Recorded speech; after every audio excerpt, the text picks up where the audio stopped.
Disclaimer: this book may contain content that is considered historically inaccurate or culturally insensitive by modern standards. My hope is that by exploring old literature, we will better understand why people of the past thought the way that they did and understand the influences that shape their culture. This video is not intended for young audiences. Content note about Champlain's search for the Indies. This chapter does contain some period-typical racism and language that was used in this time period, but wouldn't be considered like the preferred names of people and places today. Hi, I'm Morgan, and today I'm excited to read to you from Out of Door Book, which is the 7th book in a series or a collection of books called The Children's Hour, which were published by Houghton Mifflin Co. in 1907. Champlain's Search for the Indies by Francis Parkman. The arrangements just indicated were a work of time. In the summer of 1612, Champlain was forced to forego his yearly voyage to New France, nor even in the following spring, where his labors finished and the rival interests brought to harmony. Meanwhile, incidents occurred destined to have no small influence on his movements. 3 years before, after a second fight with the Iroquois, a young man of his company had boldly volunteered to join the Indians on their homeward journey, and winter among them. Champlain gladly assented, and then the following summer the adventurer returned. Another young man, one Nicolas de Vigneaux, next offered himself, and he also, embarking in the Algonquin canoes, passed up the Ottawa, and was seen no more for a 12-month. In 1612 he reappeared in Paris, bringing a tale of wonders, for, says Champlain, he was the most impudent liar that has been seen for many a day. He averred that at the sources of the Ottawa he had found a great lake, that he had crossed it, and discovered a river flowing northward, that he had descended this river, and reached the shores of the sea, that here he had seen the wreck of an English ship, whose crew, escaping to land, had been killed by the Indians, and that this sea was distant from Montreal only 17 days by canoe. The clearness, consistency, and apparent simplicity of his story deceived Champlain, who had heard of a voyage of the English to the northern seas, coupled with rumors of wreck and disaster, and was thus confirmed in his belief of Vigneaux's honesty. The Marquis de Brissac and the President Genin, and other persons of eminence about the court, greatly interested by these dexterous fabrications, urged Champlain to follow up without delay a discovery which promised results so important, while he, with the Pacific, Japan, China, the Spice Islands, and India stretching in flattering vista before his fancy, entered with eagerness on the chase of this illusion. Early in the spring of 1613, the unwearied voyager crossed the Atlantic and sailed up the St. Lawrence. On Monday, the 27th of May, he left the island of St. Helena, opposite Montreal, with 4 Frenchmen, one of whom was Nicolas de Vigneaux, and 1 Indian, in 2 small canoes. They passed the swift current at St. Anne's, crossed the Lake of Two Mountains, and advanced up the Ottawa till the rapids of Carillon, and the long-sought checked their course. So dense and tangled was the forest that they were forced to remain in the bed of the river, trailing their canoes along the bank with cords, or pushing them by main force up the current. Champlain's foot slipped. He fell in the rapids. 2 boulders, against which he braced himself, saving him from being swept down, while the cord of the canoe, twisted round his hand, nearly severed it. At length they reached smoother water, and presently met 15 canoes of friendly Indians. Champlain gave them the most awkward of his Frenchmen, and took one of their number in return, in exchange greatly to his profit. All day they plied their paddles, and when night came they made their campfire in the forest. He who now, when 2 centuries and a half are past, would see the evening bivouac of Champlain, has but to encamp with Indian guides on the upper waters of this same Ottawa, or on the borders of some lonely river of New Brunswick or of Maine. Day dawned. The east glowed with tranquil fire that pierced with eyes of flame the fir trees whose jagged tops stood drawn in black against the burning heaven. Beneath, the glassy river slept in shadow, or spread far and wide in sheets of burnished bronze, and the white moon, paling in the face of day, hung like a disk of silver in the western sky. Now, a fervid light touched the dead top of the hemlock, and, creeping downward, bathed the mossy beard of the patriarchal cedar and stirred in the breathless air. Now, a fiercer spark beamed from the east, and now, half risen on the sight, a dome of crimson fire, the sun blazed with floods of radiance across the awakened wilderness. The canoes were launched again, and the voyagers held their course. Soon, the still surface was flecked with spots of foam. Islets of froth floated by, tokens of some great convulsion. Then, on their left, the falling curtain of the rideau shone like silver betwixt and bordering woods, and in front, white as a snowdrift, the cataracts of the Chaudière barred their way. They saw the unbridled river careering down its sheeted rocks, foaming in unfathomed chasms, wearing the solitude with the hoarse outcry of its agony and rage. On the brink of the rocky basin, where the plunging torrent boiled like a cauldron, and puffs of spray sprang out from its concussion like smoke from the throat of a cannon, Champlain's 2 Indians took their stand, and, with a loud invocation, threw tobacco into the foam, an offering to the local spirit, the Manitou of the cataract. They shouldered their canoes over the rocks and through the woods. They then launched them again, and, with toil and struggle, made their amphibious way, pushing, dragging, lifting, paddling, shoving with poles, till, when the evening sun poured its level rays across the quiet lake of the Chaudière, they landed and made their camp on the verge of a woody island. Day by day brought a renewal of their toils. Hour by hour, they moved prosperously up the long windings of the solitary stream. Then, in quick succession, rapid followed rapid, till the bed of the Ottawa seemed a slope of foam. Now, like a wall bristling at the top with woody islets, the falls of the Chats faced them with the sheer plunge of their 16 cataracts. Now they glided beneath overhanging cliffs, where, seeing but unseen, the crouched wildcat eyed them from the thicket. Now through the maze of water-girded rocks, which the white cedar and the spruce clasped with serpent-like roots, or among islands where old hemlocks darkened the water with a deep green shadow. Here, too, the rock maple reared its verdant masses, the beech its glistening leaves and clean, smooth stem, and behind, stiff and somber, rose the balsam fir. Here, in the tortuous channels, the muskrat swam and plunged, and the splashing wild duck dived beneath the alders or among the red and matted roots of thirsty water willows. Aloft, the white pine towered above a sea of verdure. Old fir trees, hoary and grim, shaggy with pendant mosses, leaned above the stream, and beneath, dead and submerged, some fallen oak thrust from the current its bare, bleached limbs, like the skeleton of a drowned giant.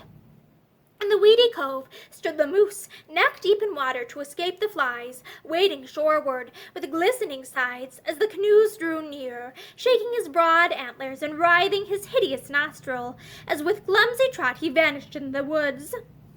In these ancient wilds, to whose ever-verdant antiquity the pyramids are young, and Nineveh a mushroom of yesterday, where the sage wanderer of the Odyssey, could he have urged his pilgrimage so far, would have surveyed the same grand and stern monotony, the same dark sweep of melancholy woods. Here, while New England was a solitude, and the settlers of Virginia scarcely dared venture inland beyond the sound of a cannon shot, Champlain was planting on shores and islands the emblems of his faith. Of the pioneers of the North American forests, his name stands foremost on the list. It was he who struck the deepest and boldest strokes into the heart of their pristine barbarism. At Chantilly, at Fontainebleau, at Paris, in the cabinets of princes and of royalty itself, mingling with the proud vanities of the court, then lost from sight in the depths of Canada, the companion of savages, sharer of their toils, privations, and battles, more hardy, patient, and bold than they. Such, for successive years, were the alternations of this man's life. To follow on his trail once more, his His Indians said that the rapids of the river above were impassable. Nicolas de Vigneau affirmed the contrary, but from the first, Vigneau had been found always in the wrong. His aim seems to have been to involve his leader in difficulties, and disgust him with a journey which must soon result in exposing the imposture which had occasioned it. Champlain took counsel of the Indians. The party left the river and entered the forest. "We had a hard march," says Champlain. "I carried for my share of the luggage 3 arquebuses, 3 paddles, my overcoat, and a few bagatelles. My men carried a little more than I did, and suffered more from the mosquitoes than from their loads. After we had passed 4 small ponds and advanced 2 leagues and a half, we were so tired we could go no farther, having eaten nothing but a little roasted fish for nearly 24 hours. So we stopped in a pleasant place enough by the edge of a pond, and lighted a fire to drive off the mosquitoes, which plagued us beyond all description, and at the same time we set our nets to catch a few fish.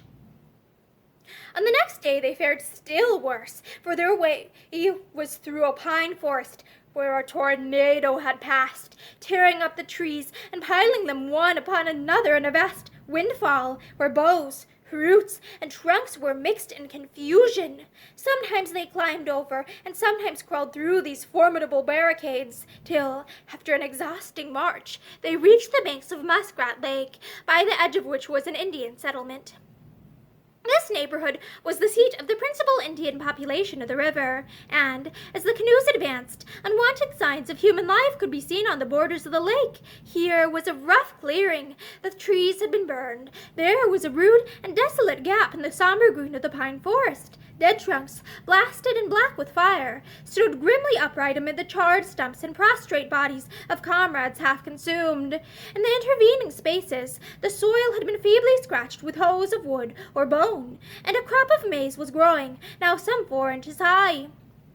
The dwellings of these slovenly farmers, framed of poles covered with sheets of bark, were scattered here and there, singly or in groups, while their tenants were running to the shore in amazement. The chief, Nibachis, offered the calumet, then harangued the crowd. "These white men must have fallen from the clouds. How else could they have reached us through the woods and rapids which even we find it hard to pass? The French chief can do anything. All that we have heard of him must be true." And they hastened to regale the hungry visitors with a repast of fish. Champlain asked for guidance to the settlements above. It was readily granted. Escorted by his friendly hosts, he advanced beyond the foot of Muskrat Lake, and, landing, saw the unaccustomed sight of pathways through the forest. They led to the clearings and cabins of a chief named Tessot, who, amazed at the apparition of the white strangers, exclaimed that he must be in a dream. Next, the voyagers crossed to the neighboring island, then deeply wooded with pine, elm, and oak. Here were more desolate clearings, more rude cornfields and bark-built cabins. Here, too, was a cemetery, which excited the wonder of Champlain, for the dead were better cared for than the living. Each grave was covered with a double row of pieces of wood, and climbed like a roof till they crossed at the ridge, along which was laid a thick tablet of wood, meant apparently either to bind the whole together or protect it from rain. At one end stood an upright tablet, or flattened post, rudely carved with an intended representation of the features of the deceased. If a chief, the head was adorned with a plume. If a warrior, there were figures near it of a shield, a lance, a war club, and a bow and arrows. If a boy, of a small bow and 1 arrow, and if a woman or girl, of a kettle, an earthen pot, a wooden spoon, and a paddle. The whole was decorated with red and yellow paint, and beneath slept the departed, wrapped in a robe of skins, his earthly treasures about him, ready for use in the land of souls. Tessot was to give a tabagie, or solemn feast, in honor of Champlain, and the chiefs and elders of the island were invited. Runners were sent to summon the guests from neighboring hamlets, and, on the morrow, Tessot's squaws swept his cabin for the festivity. Then Champlain and his Frenchmen were seated on skins in the place of honor, and the naked guests appeared in quick succession, each with his wooden dish and spoon, and each ejaculating his guttural salute as he stooped at the low door. A spacious cabin was full. The congregated wisdom and prowess of the nation sat expectant on the bare earth, each long, bare arm thrust forth its dish in turn, as the host served out the banquet, in which, as courtesy enjoined, he himself was to have no share. First, a mess of pounded maize, in which were boiled, without salt, morsels of fish and dark scraps of meat. Then, fish and flesh broiled on the embers, with a kettle of cold water from the river. Champlain, in wise distrust of Ottawa cookery, confined himself to the simpler and less doubtful viands. A few minutes, and all alike had vanished. The kettles were empty. Then pipes were filled and touched with fire brought in by the squaws, while the young men who had stood thronged about the entrance now modestly withdrew, and the door was closed for council. First, the pipes were passed to Champlain. Then, for full half an hour, the assembly smoked in silence. At length, when the fitting time was come, he addressed them in a speech in which he declared that, moved by affection for them, he visited their country to see its richness and its beauty, and to aid them in their wars, and he now begged them to furnish him with 4 canoes and 8 men, to convey him to the country of the Nipissings, a tribe dwelling northward on the lake which bears their name. His audience looked grave, for they were but cold and jealous friends of the Nipissings. For a time they discoursed in murmuring tones among themselves, all smoking meanwhile with redoubled vigor. Then Tessouat, chief of the Forest Republicans, rose and spoke in behalf of all. We always knew you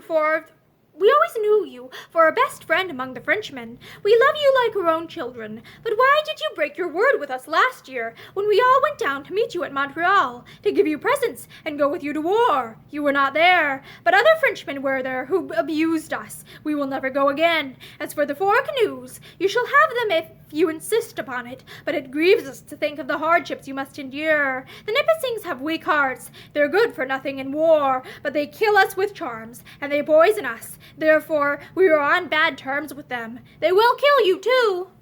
Such was the pith of Tessouat's discourse, and at each clause the conclave responded in unison, with an approving grunt. Champlain urged his petition, sought to relieve their tender scruples in his behalf, assured them that he was charm-proof, and that he feared no hardships. At length he gained his point. The canoes and the men were promised, and, seeing himself, as he thought, on the highway to his phantom northern sea, he left his entertainers to their pipes, and with a light heart issued from the close and smoky den to breathe the fresh air of the afternoon. He visited the Indian fields, with their young crops of pumpkins, beans, and French peas, the last a novelty obtained from the traders. Here Thomas, the interpreter, soon joined him with a countenance of ill news. In the absence of Champlain, the assembly had reconsidered their assent. The canoes were denied. With a troubled mind, he hastened again to the hall of council, and addressed the naked senate in terms better suited to his exigencies than to their dignity. I thought you were men. I thought you would hold fast to your word. But I find you children, without truth. You call yourselves my friend, yet you break faith with me. Still, I would not incommode you, and if you cannot give me 4 canoes, 2 will serve. The burden of the reply was rapids, rocks, cataracts, and the wickedness of the Nipissings. We will not give you the canoes, because we are afraid of losing you, they said. This young man, rejoined Champlain, pointing to Vigneault, who sat by his side, has been to their country, and did not find the road or the people so bad as you have said. Nicholas, demanded Tessouat, did you say that you had been to the Nipissings? The pastor sat mute for a time, and then replied, Yes, I have been there. Hereupon an outcry broke from the assembly, and they turned their eyes on him askance. As if, says Champlain, they would have torn and eaten him.